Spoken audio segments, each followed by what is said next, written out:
Hi guys, welcome back to the channel. It's your girl, Savannah Smiles. I don't have any lights here, so I'm not going to be turning them off and on this time. I'm sorry, guys. So in today's video, we are going to be taking the 16 personalities test. This has been super highly requested pretty much since actually before I made the channel. When Graham did his personality test, all of a sudden, then I had people asking me to do this. And since I have no idea, I figured I would do this on camera with you guys and get some good content out of it. So I hope you enjoy this. So for this, I'm going to be using the 16personalities.com website to do this, and let's just jump right into it. Okay, so first off, the first one's really hard. It says take the test, so we are just going to click that right there.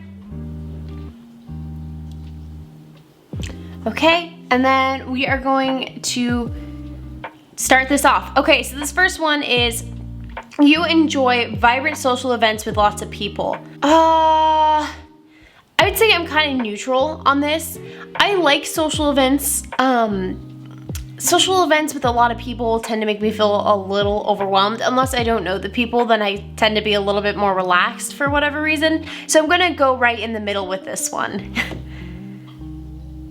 You often spend time exploring unrealistic yet intriguing ideas.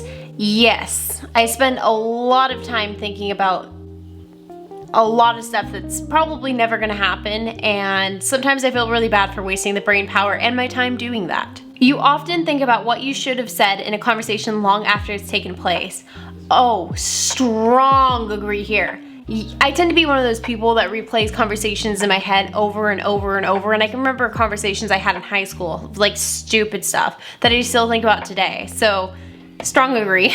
Alright, so this next one is, if your friend is sad about something, your first instinct is to support them emotionally, not try to solve their problem.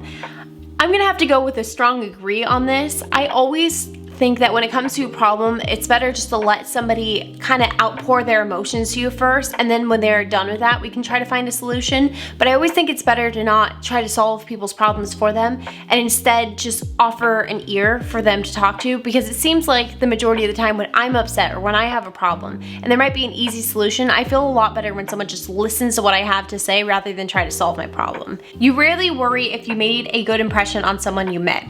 Gonna have to go with a very strong disagree on this one. So kind of in terms of like where I'm thinking this is, if we meet like somebody who watches my channel or watches Graham's channel or somebody who watches me, I really care that I made that moment special for them. So I really care that like they felt like I valued their time. If it's somebody that's close with Graham, I'm like, oh no, did they like me?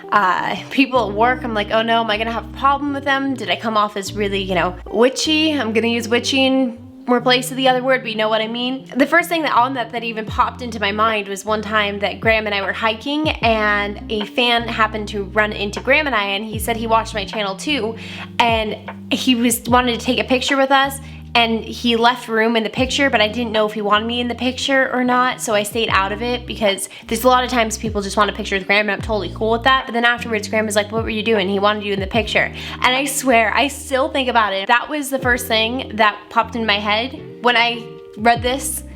I gotta go with a strong disagree. You're more of a detail-oriented than a big picture person. I'd say I'm neutral. I'd say I focus on little details a lot, but I also tend to look at the big picture. I'm really good at kind of balancing that for me. I used to be very big picture and not detail oriented at all, and then we'd make all the big picture stuff fall apart. So I'd say I'm just kind of in the middle. Okay, so we have this next one, which is you have a careful and methodical approach to life. I'm gonna have to go with a very strong agree on this one. This is not meant to be judgy against anyone who has done their life differently, because every single person is entitled to live their life how they want, but I've always made big decisions in my life, or little decisions, with kind of the thought in mind of like, would I want my parents to find out I'm doing this?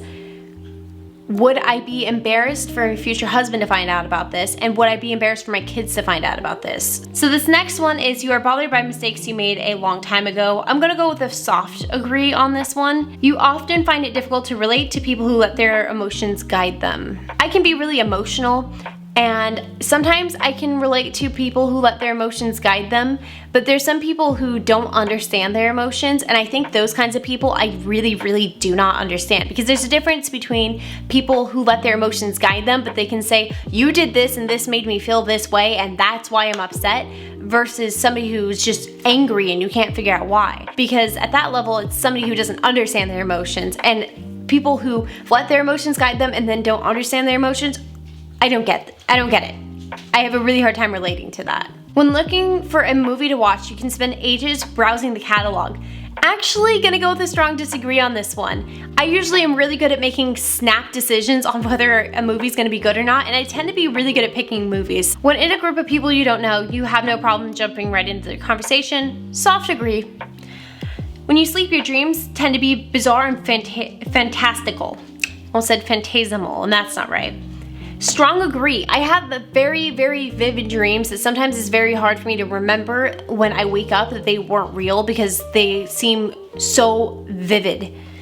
Oh, we got Bailey. Yeah, I can feel things, I can smell things, I wake up after them and go, oh man, like I remember that. I remember smelling the pasta as I was making it and the sauce, and they do tend to be pretty bizarre most of the time too. Oh, the lighting changed. It just got cloudy out. I'm so sorry. In your opinion, it is sometimes okay to step on others to get ahead in life. A very strong disagree. Hello, Bailey. Yeah, I don't believe on stepping on others to get ahead in life. That's not okay with me at all. All right, so we have this next one, which is you are dedicated and focused on your goals, only rarely getting sidetracked. Let's do a soft agree. I think on a day-to-day basis, I can get sidetracked really easily, and a lot of the times that's my creativity. So for example, I couldn't edit right now. I'm supposed to be editing a different video, but instead I was like, oh man, I want to film this video, and this popped into my brain to do literally an hour ago. And so my goal is to improve the channel, but on a day-to-day basis, sometimes I do get a little sidetracked, but in the long term, I will keep working on that goal each and every day. If you make a mistake, you tend to start doubting yourself, your abilities, or your knowledge. Yeah, strong agree. I tend to be according to other people, very hard on myself. I think I'm always trying to improve myself. You usually lose interest in a discussion when it gets philosophical. Yeah. Strong agree there. For whatever reason, when you start just talking about things that could happen in theory, I don't tend to be very interested. I like to have real life examples and real proof of things rather than just let's talk about how things could go. You like discussing different views and theories on what the world could look like in the future. Medium disagree. I feel like people are always so wrong about it anyways that we don't know what's gonna happen. When it comes to making life-changing choices, you mostly listen to your heart rather than your head. I'm gonna go with a soft agree. I tend to feel like I have two sides of myself constantly talking to each other internally. I have my emotions and then I have my logic brain, and usually a lot of like my emotions I would also count as my gut feelings about things, and I tend to let my gut guide me a lot, even though my logic could say, you know, nothing bad is gonna come from this. I might say no because my emotions, my gut are saying no. So I tend to give that a little bit more weight. You cannot imagine yourself dedicating your life to the study of something you cannot see, touch, or experience. Agree. Right now, YouTube is my full-time gig, and honestly, one of my favorite things about it, it's something I'd always been looking for in a career, was to have a work where I finish it and then I have a physical product at the end that I can be like, look, I did this. I love with YouTube, I can go back, I can listen, and I can see all of my old videos, and I have something to show for all the time I'm putting into it. So I can't imagine going to any kind of a job for life that didn't have that. You often make decisions on a whim. Middle disagree, but some of the best decisions I've ever made are decisions I made on a whim. You know exactly what you want. Strong agree. I always know what I want. I feel like my whole life I've kind of known what I've wanted for myself. I always wanted the option to be a stay-at-home mother and to still have income, or to be working full-time because I want to be working full-time. I've always known from like age 13 or 14 that I wanted that for myself, and right now I'm working towards getting that. You often have a hard time understanding other people's feelings. Strong disagree. I feel like I'm always understanding what's going on with other people, and that's what makes decisions for me so hard, is because I can understand why somebody maybe wants this for me or feels this way, and yeah, I have a really hard time with it. When you know someone thinks highly of you, often wonder how long it'll be until they become disappointed in you. Unfortunately, that is a middle agree. I think that's just a Libra thing though. You often drift away into daydreaming about various ideas or scenarios. All the time. I would say this is the way that I am creative, is that I'm always coming up with out of the box solutions to problems, and also just always thinking about just various things all the time. I don't know why, but my mom has always said I'm a bit of a daydreamer, and I don't think she even realizes how bad it is. You often talk about your own feelings and emotions. Very strongly agree. I feel very comfortable in my own emotions, and I feel very comfortable that when I'm feeling a certain way, I usually can tell somebody exactly why I'm feeling that way. I can say, I'm upset because you did this and it made me feel this, or I'm really happy because this happened and this, or I'm feeling sad today because I was thinking about this. Spending time in a dynamic atmosphere with lots of people around makes you feel drained and in need of a getaway. Strong agree there. I do tend to get overwhelmed by being around a lot of people, and especially if those groups of people are very overwhelmed, it's just like I'm experiencing more than just my emotions, and it gets really overwhelming for me. You find it easy to empathize with a person who has gone through something you never have. Yes, after a long and exhausting week, a fun party is just what you need. Disagree. Bubble bath and wine. That's what I need. See results. I am defender. This is interesting. It thinks I'm more introverted. I would say it's pretty accurate. I would say it's almost exactly split like this. Energy, intuitive, observe. Yes, I'm extremely observant. I'll notice things that most other people don't. Nature. This determines how we make decisions, cope with emotions. Feelings. That's interesting. I always feel like I'm kind of floating in them. Like, if somebody described this really well for me, by the way, at one point, so I'm going to use their analogy. For me, it always feels like I'm just on a surfboard on top of an ocean, and it might be a little bit rough, and I'm kind of feeling the waves, but I know that they're coming, and I can see that there are waves coming, and I know what's going on. But then there's a lot of people that are out at sea, and they can't swim, and they're bobbing with their head above the water, and that's how they are with their emotions. I just feel like mine, I'm always kind of floating on top of them. So it's interesting, it thinks I'm more feelings than thinking.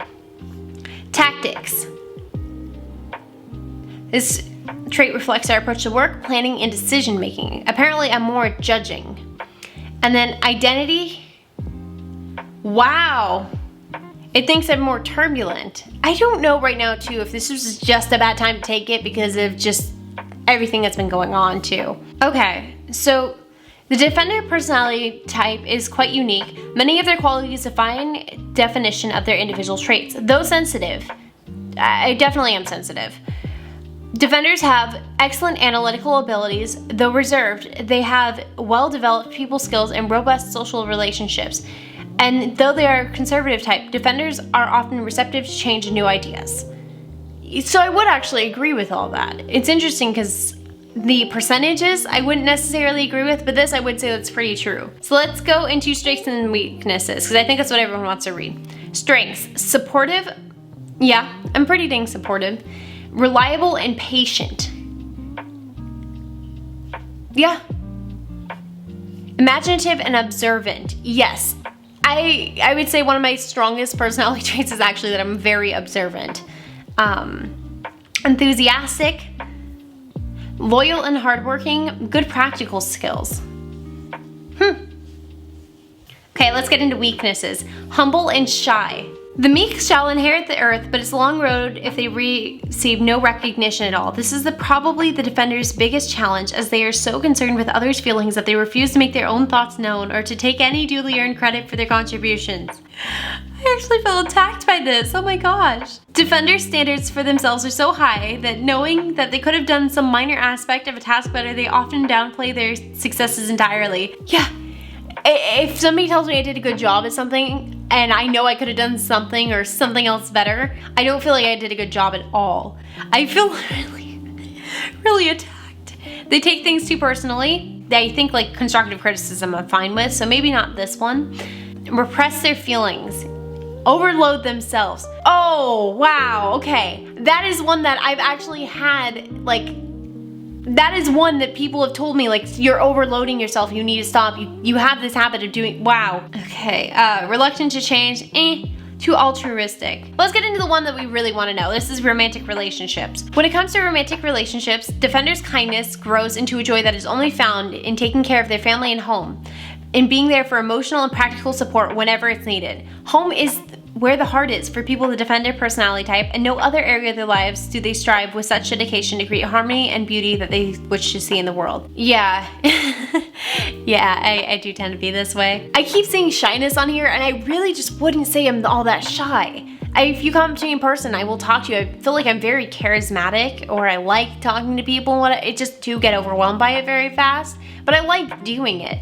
I wouldn't say I'm shy though, because it says right here, the benefits of established long-term relationship and defenders' unbearable shyness means that it can take a long time to reach this point. No, right away with Graham. Right away with I've been very, very upfront about who I was with him. And some people here might say I'm young. Some people might say I'm old to be saying this, and maybe I'm gonna look back on this a year from now and cringe, but I really feel like the older I've gotten, which granted older is I'm 22, I'm not old, but the more I've had world experience, the more I just have kind of come into myself and go, this is who I am. This is kind of be unapologetic about it. I'm not unapologetic about the traits that necessarily need to be fixed, but I've been really, really upfront with everyone in my life of this is who I am, and if you're not okay with that, then I'm not going to change myself for you.